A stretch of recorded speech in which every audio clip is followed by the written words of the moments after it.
A mist rolls past the mouth of one of the dark caves of the Peak District, pouring down rugged, stony slopes towards the boundary stones of the village of Eyam. It passes over fields that are marked by silence, the few solitary figures in them swallowed by its clouds like spectres.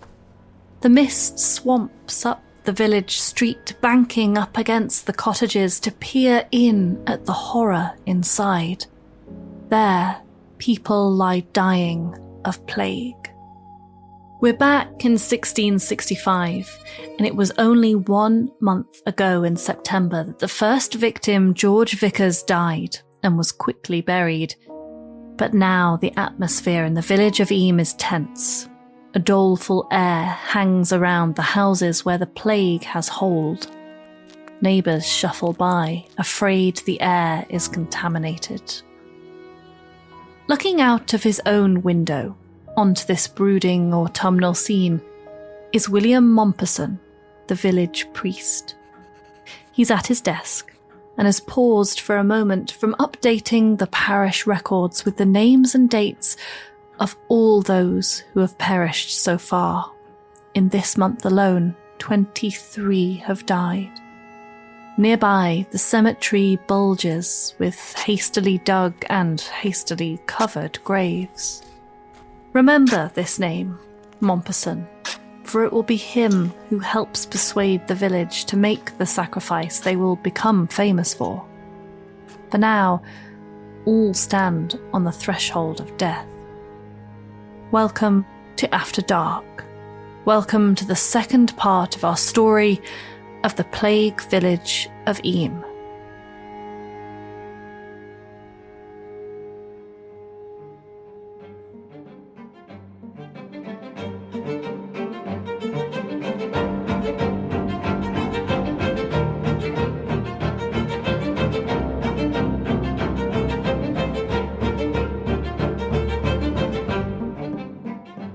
Hello and welcome to After Dark. I'm Anthony.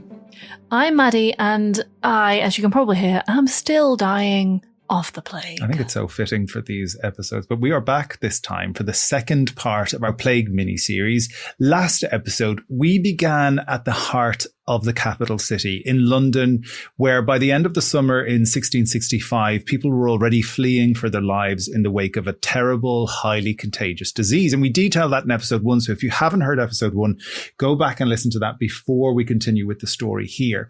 The death toll was by then horrendous, as you can imagine, and would only continue to grow.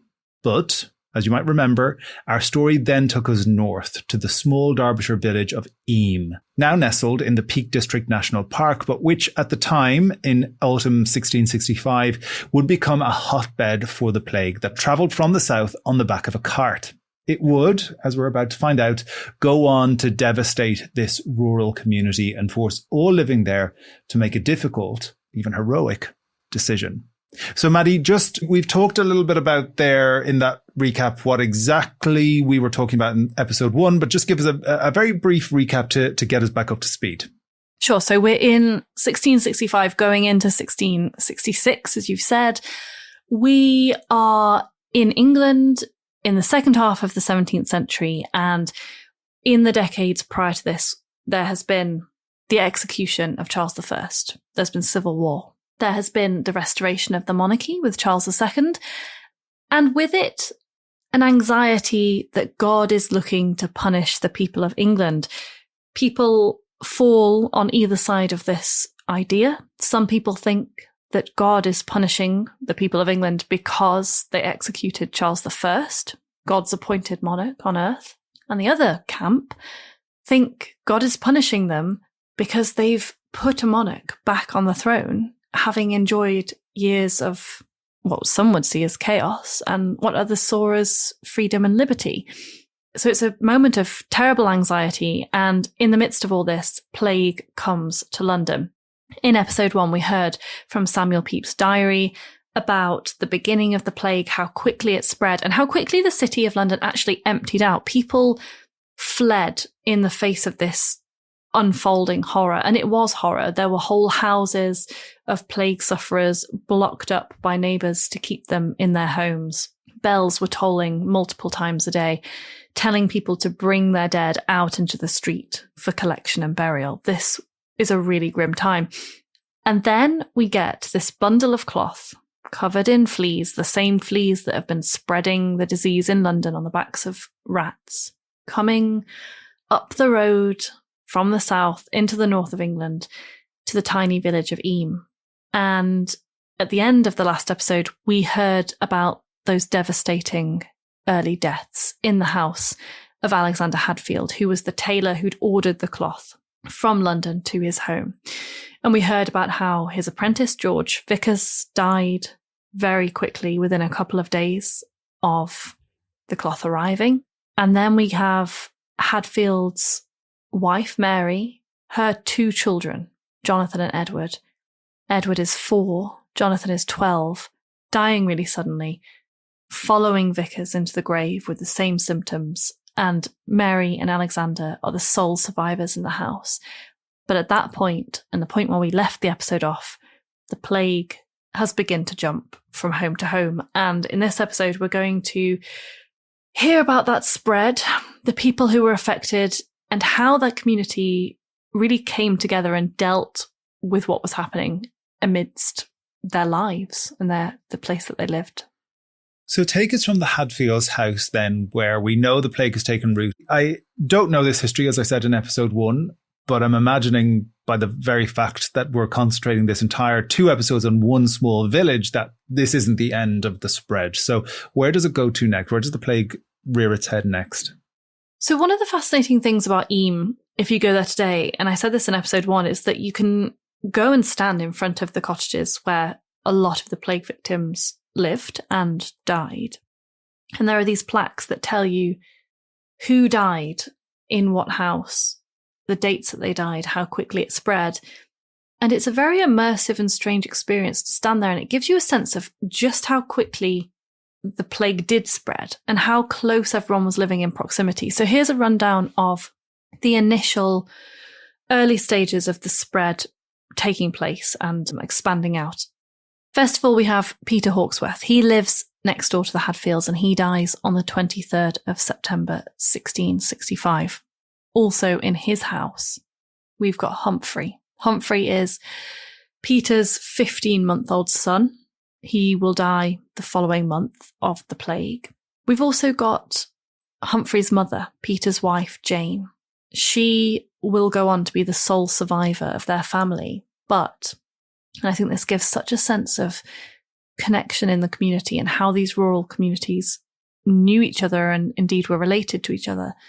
Jane, by the time the plague is done with Eyam, will have lost 25 relatives. Wow, yeah. It's hard to imagine. It's really, really hard. That is your community, your support system, your workforce, your economy, and that's just one person and her relatives. Next, after Peter Hawksworth, though, and before Humphrey, his 15-month-old, dies the next month, we've got Thomas Thorpe. Thomas lives in Rose Cottage, which is just nearby, and he dies on the 26th of September. So we've got the 23rd, Peter's dying, Peter Hawksworth. On the 26th, we've got Thomas Thorpe. You can see how rapidly this is happening. This is wiping out not just infants and small children, but the breadwinners of the family, the men who are labourers in the village, who have skills, who are protecting and supporting their family units. This is absolutely devastating.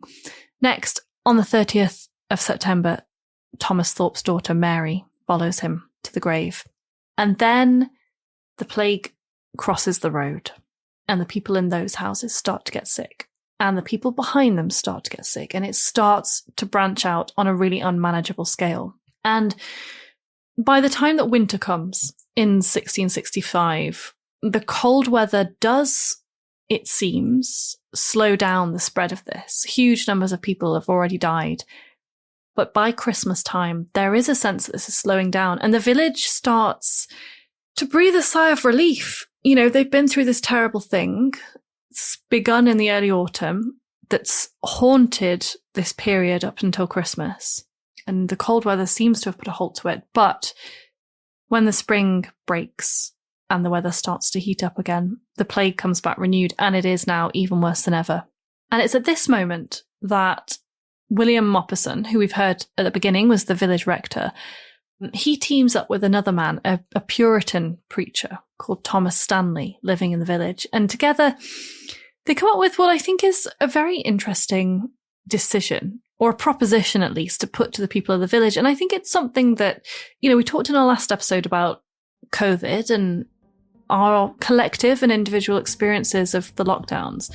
And I think it's something that we can all relate to on a certain level.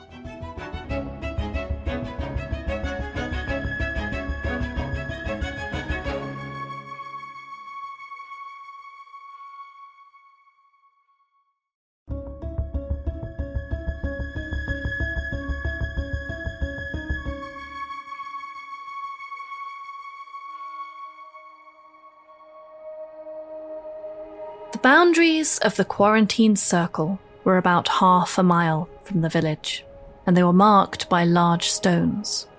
There, people from neighbouring villages would leave food and supplies, which the villagers of Eyam paid for by leaving coins in running water or pools of vinegar carved into the rocks, hoping to sterilise them and prevent the spread of the pestilence. By now, conditions inside the invisible prison Eyam had made for itself were grim. The graveyard was full, and villagers were left to bury their own dead as best they could. Mrs. Hancock, for example, buried her husband and 6 children by herself, heaving their bodies out and into shallow graves. Yet if stone marked the outlines of this prison of despair, it also symbolised the strength of the inmates in the face of death. On Sundays, those who could would traipse out across the fields to a place called Cucklet Delph, a natural amphitheatre carved in a limestone cliff. Here, in the open air where families could keep their distance from each other, the rector, William Mopperson, would climb up to a hole in the rock and preach. We know from his letters that by now Mopperson felt sadness and death everywhere, and believed that he himself was a dead man. His young wife, Catherine, died of plague in August after spending months tending to the sick. As he looked out at the faces gathered round him in his craggy pulpit, he knew they were all spinning in a whirlpool of destruction. Yet he and they had the stony strength to persevere. And his voice boomed out, commending his congregation, his comrades, on standing firm in the midst of this terror.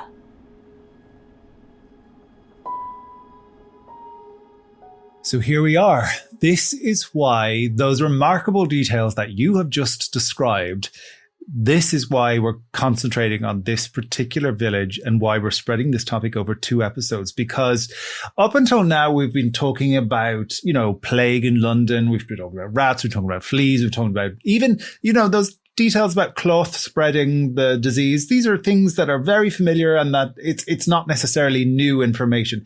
This is what I don't know about. This is what I hadn't heard of, not coming from England. We don't learn about this in primary school, obviously enough, but it is remarkable. And it's 2 things at once. It's haunting and it is quite stoic as well, isn't it? Where you're describing this congregation coming together, but not quite coming together in this naturally occurring amphitheater, and they're preaching about staying the course. But at the same time, there's these rocks walling them in and keeping them away from other nearby villages and towns. It is something I've never encountered before. I'm sure there's probably similar histories, but not ones that I'm very familiar with.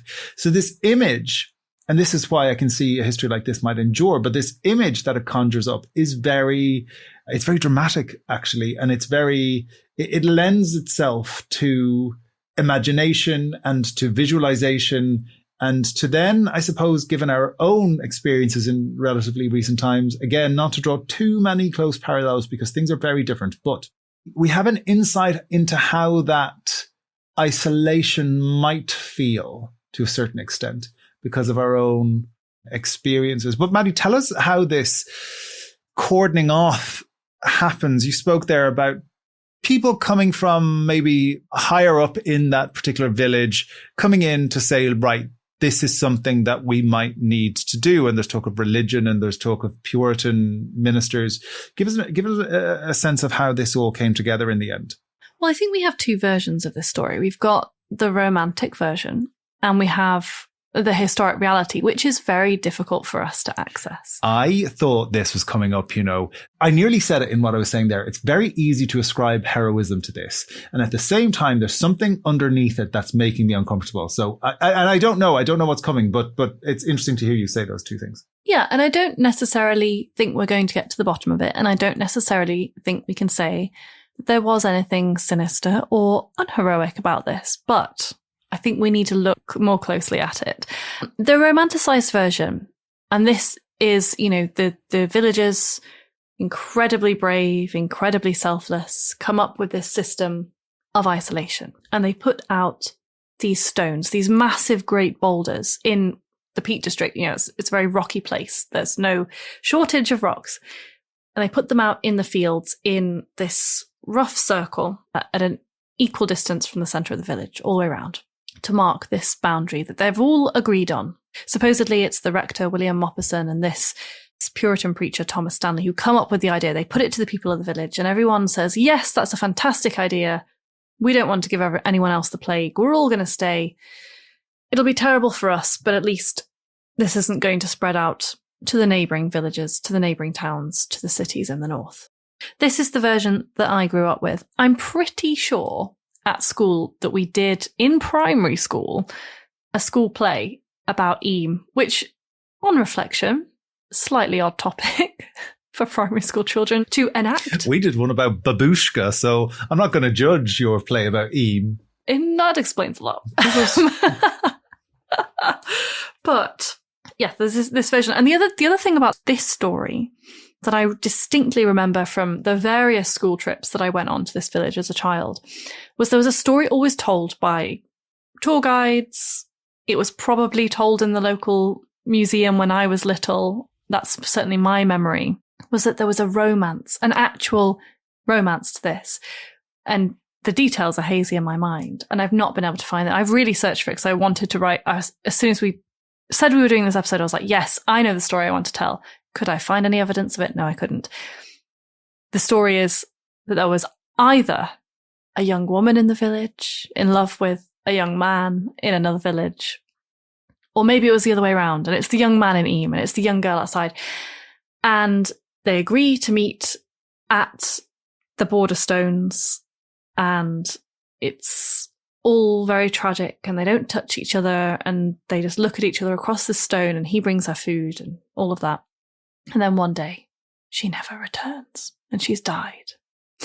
And he's so heartbroken. So whilst, of course, the reality is everyone in that village would probably know, be related to, be friends with, be in love with someone from another village nearby, I couldn't find any evidence of that particular story. So that's the romantic version that we have, that they all take it upon themselves. They do this heroic thing and they therefore save the people of Derbyshire and the north of England. I'm going to say it wasn't that black and white.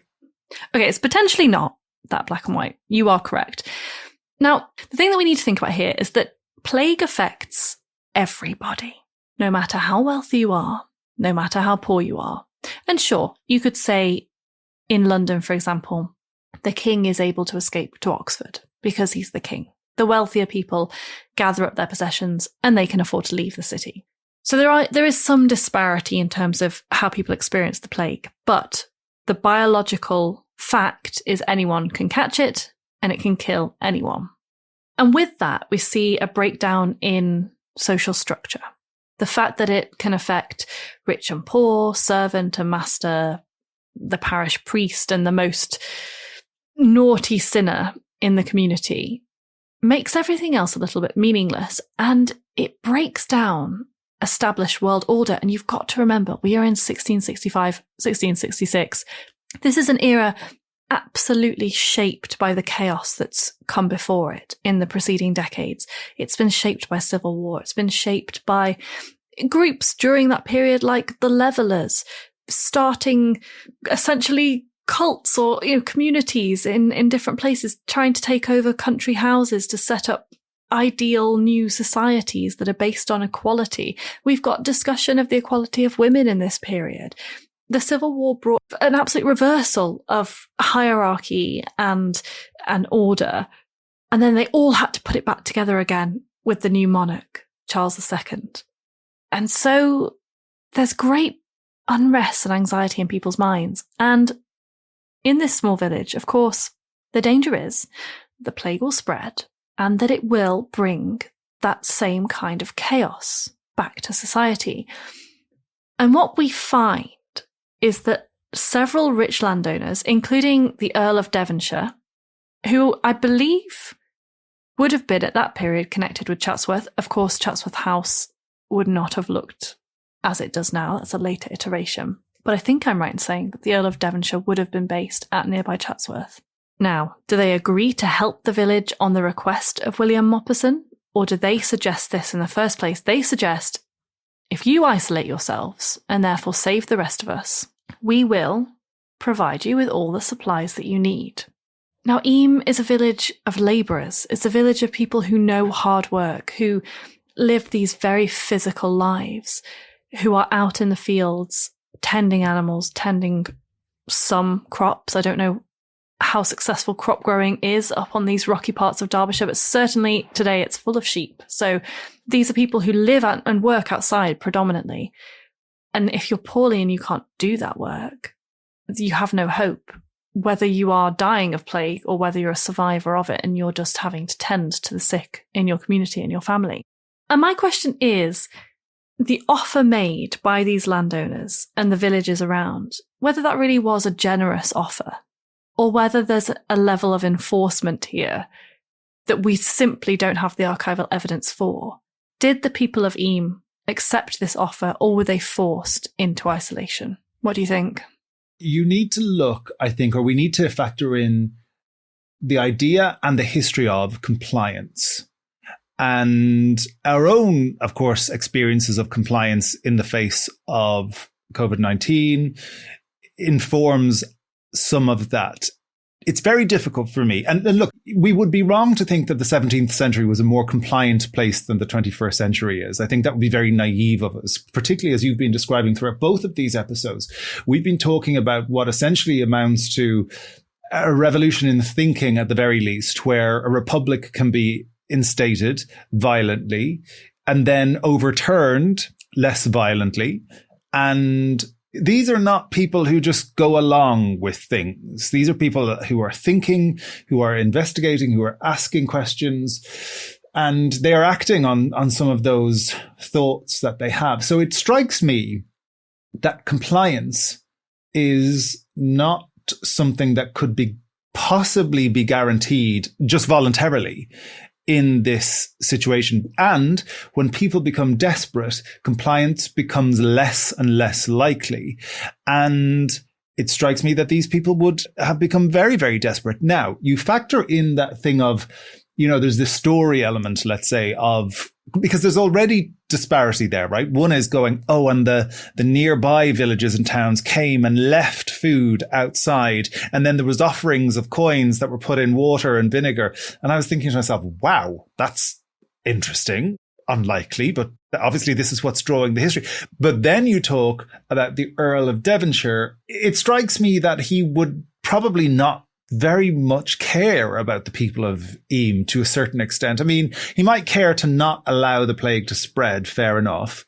Something doesn't feel very 17th century about this, where you go, okay, now you guys go and isolate yourselves. We'll bring everything to your door. You don't even need to worry about us. That doesn't feel very 17th century. So, and I know I can be very kind of skeptical and crabby at times about some of these things, but you do shock me. Yeah. It doesn't feel right. Does it feel like historically my instincts are going, that doesn't feel right. That doesn't feel right. I don't know. What do you think? I think we've inherited this 18th and 19th century version. The Victorians and the Georgians were obsessed with this history. And we'll talk a little bit in a minute about what appealed to those groups of people in those time periods about this story, because it served different purposes. But I think this idea of this village cooperating and happily consenting to being managed by the people around them, as you say, the 17th century is characterized by the little people stepping up and saying, hold on a second, what's going on here? And pushing back to a certain extent. That's a massive simplification, of course. But I don't think we can necessarily assume that these people were happy to be put in this situation and to be isolated. And as you say, Anthony, people become desperate in the face of a disease that is seemingly invisible and you want to get as far away from as possible, in the face of horrific scenes of death and massive loss, in the face of the disappearance and quietening of the workforce, and therefore a lack of supplies and food and everything that comes with that, the total collapse of that village economy. In the face of that, people are going to become desperate and they're going to start to ask questions and try and push the boundaries, literally in this case. It seems to me that, and from, what we saw of people's response to the lockdown in COVID, we know that people don't willingly accept that often, and that there is pushback and it is controversial, and that people don't want to be told what to do, even if it's for some sort of greater good, especially if you're the person being put in harm's way for the greater good. And I think, for my money, there was a level of control. The Earl of Devonshire and the other landowners nearby, of course they don't want the plague to spread, not because they are benevolent overlords who care about the little people in the village, but because those little people go out into the fields, they tend the sheep, they sell the fleeces at market, and they pay their tax to the landowner. They pay what's due. And that whole economy that these landowners are on the top of relies on the little people being well and doing what they're supposed to do in life. And I think they couldn't possibly risk that and their own positions and their own health and safety as well. They also don't want to catch plague. They are not immune to it. For my money, I think it could have been that Eyam started that way. Maybe the idea was floated that everyone needs to stay in their own homes or in the village to try to stem the spread. I'm not saying that's impossible. Did they stick to that collectively and happily into the summer of 1666, when the plague is at its absolute height? I doubt it.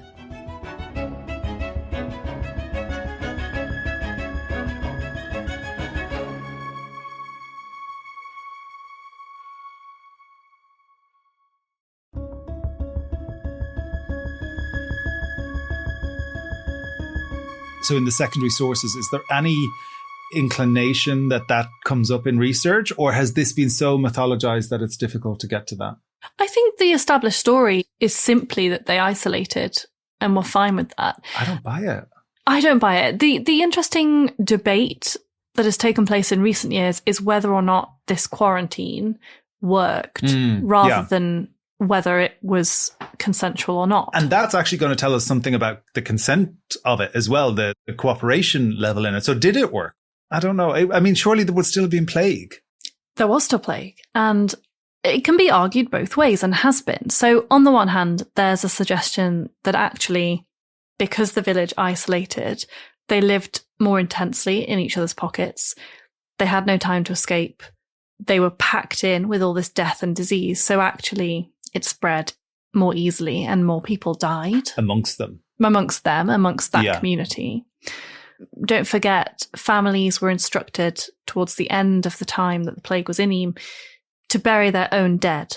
So, usually people from the church would come and help you to bury your dead, and that would be a service that was offered, the grave diggers in the graveyard. But by the end, that's not happening, and whoever is left in each family is having to go and dig those graves themselves, often digging their own grave at the same time, of course. So you've got a lot more sort of contact with death and disease than maybe would otherwise have happened if they had escaped to neighbouring villages. On the other hand, of course, it is successfully restricted to Eyam, and it doesn't spread. And that is remarkable, actually, that there's this intense pocket of it and then nothing. The exact number of people who died in Eyam is really hard to pinpoint, though. So we're talking here, of course, about the period from 65 into 66. They put the number somewhere between 250 and 300 people. Remember, in the last episode, we talked about how the number of people in the village may have been anywhere from 350 to 700 people, and it's very difficult to pinpoint that because the records just don't really exist anymore. So, I mean, even if it is, if we take the village as being full of 700 people, the highest figure that we've got, 300 of them being dead, that's remarkable and horrifying. In London, just as a comparison, it's thought that 100,000 Londoners died of plague. But again, that comes with a caveat, because the records used for that are parish records or bills of mortality that didn't record the deaths of Jews or Quakers or any other religious dissenter. So of course the number must be much higher. That's simply the number of Christians who died. So the other thing I think that's so remarkable about Eyam compared to London is because of the high mortality percentage, because so much of the population died, the face of it completely changed. Whole families disappeared. Families who had been in that village, I mean, realistically, for centuries in that rural place. And how, I mean, there are no records really that you would be able to use to do this, but it would be so fascinating to look at the psychological and emotional effect of that. If only we could go back and speak to those villagers who survived and to ask them what it felt to live through that, but also what the aftermath was like, what rebuilding Eyam looked like after that much devastation. It's absolutely fascinating and completely, really unfathomable. The other thing to say, so we talked about Alexander Hadfield in episode 1, the tailor who originally orders the cloth from London. And we know, obviously, George Vickers, his assistant, dies. He's the first person in Eyam to die.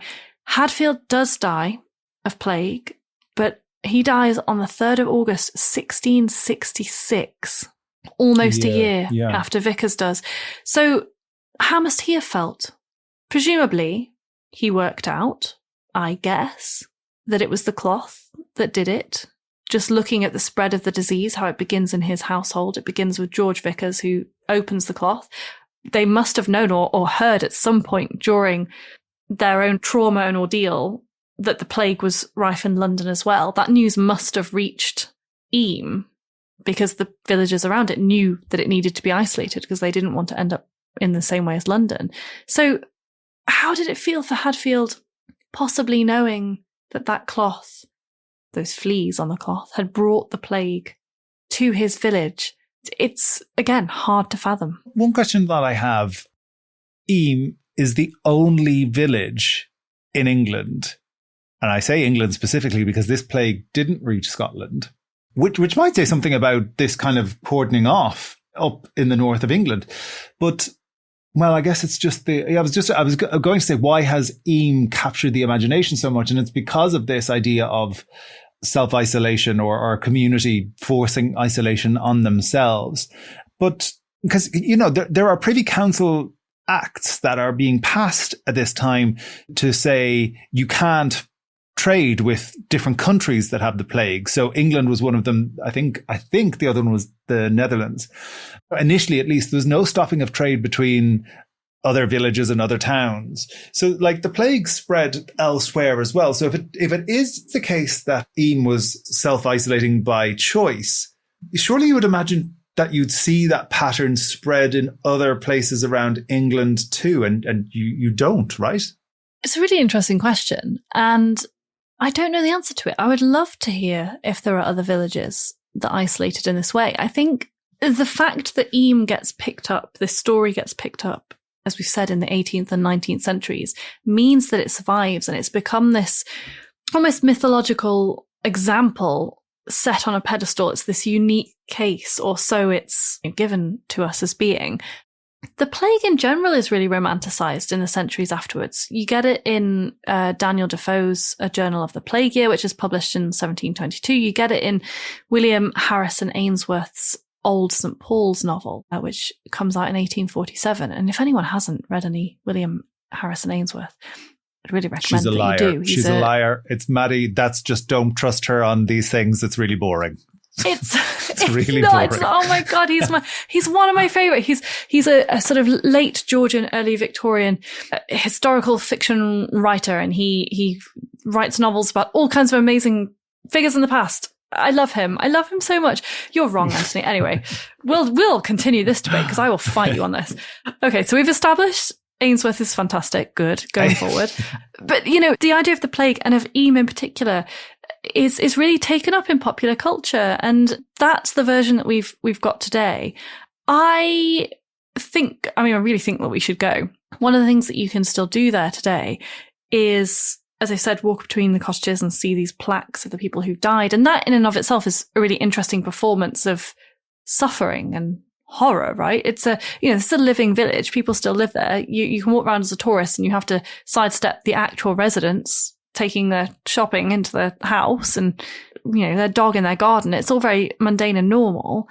But there's a sign saying 7 people died horribly in this cottage next to that bucolic scene. Yeah. So that's an interesting way that we live with history anyway. But one thing that you can do, and I think this is fascinating, is that you can walk the circumference of the village and there are still what look like boundary stones. And some of them still have the scooped out hollows where vinegar was put for the coins. So there is evidence, there is physical archaeological evidence of this moment in history, this moment in the village's story, and evidence of that isolation, whatever the truth behind it was. You know what I'm going to say though, right? Go on. Do we archaeologically know that those stones were placed there in the 17th century? She literally just, you won't be able to see this, but I'm looking at Maddy. She literally just tilted her head at me as if to go, stop asking questions. Just close out the episode. Get it done. Don't ask me that.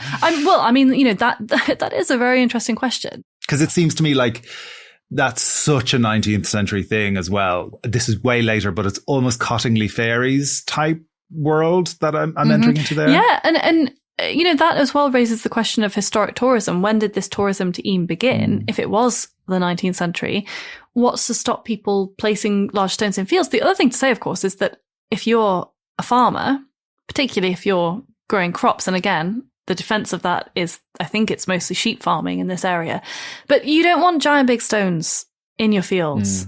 It's an inconvenience. You move them. And so if they are still there, are they left as a respectful piece of evidence, a memorial to that time, or have they been placed there as part of a sort of tourism trap in the 19th century, for example, or the end of the 18th century? It's really hard to know. And if there are any archaeologists out there who have done a survey of the boundary stones at Eyam, I do want to hear from you so that I don't have to shrug at Anthony, and I do know the answer to that. Because it is fascinating, and it's those layers of history telling as well. It's the whole thing about Eyam is that it's all about appearance and storytelling, how this story is presented in the moment when it's happening, when the plague is there in 1665 and 6, but also in the centuries since. And it shapeshifts so much. And I think to get back to that original history and the truth of it, I think even for those people trapped in that village, the truth probably wasn't visible to them. They were probably telling themselves a version of what was happening and telling each other stories in order to survive that. Well, after 2 episodes, I think the only place left to go now is to talk and think about legacy. And just as a way of seeing us out, Maddy, I know you have a little something that gives us a clue to the impact that the plague in Eyam had. The last burial of the plague dead in Eyam took place on the 1st of November, 1666. Abraham Morton, a farm worker in his 20s, was laid to rest, the last of an 18-strong Morton family, all having succumbed to the disease. Later that month, the quarantine was lifted, and the survivors of Eyam emerged back into the world, blinking as though they had risen from hell itself. What they went through was passed on from generation to generation until it became law. It's hard now to get at the truth of what happened at Eyam. Each version of the story is a little different, after all. The history of Eyam's plague isolation was barely known until the 18th century, when local historians and antiquaries began to write it down. Did they inflate the drama to make their region seem more historically important? Or were they looking for a jingoistic hero in Rector Mompesson? In the 19th century, a time when Derbyshire had become a burning centre for the Industrial Revolution, the village became a symbol of pre-industrial simplicity and a better, lost world.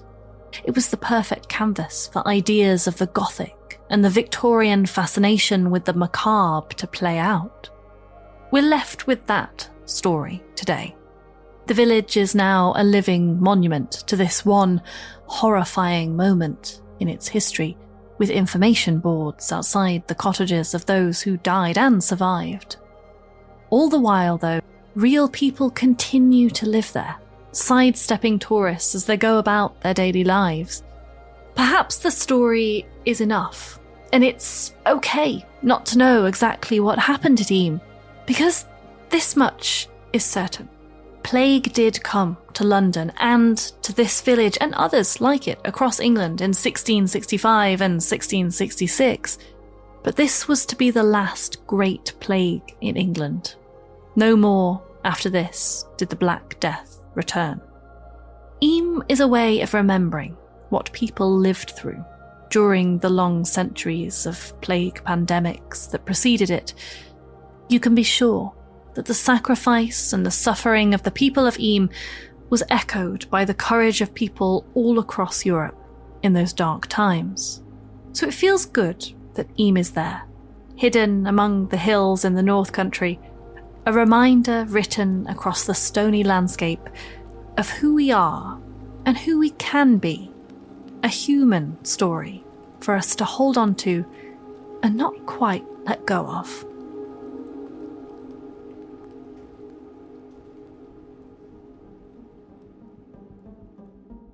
Well, this has been a real learning episode, a couple of episodes for me. And thank you to the rest of you for listening to this two-parter on the plague village of Eyam.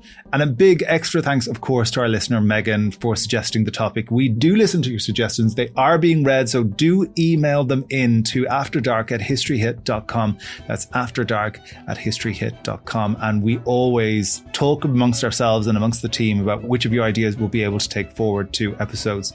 If you've enjoyed this episode, please give us a 5-star review wherever you listen to your podcasts. It helps other people to discover us.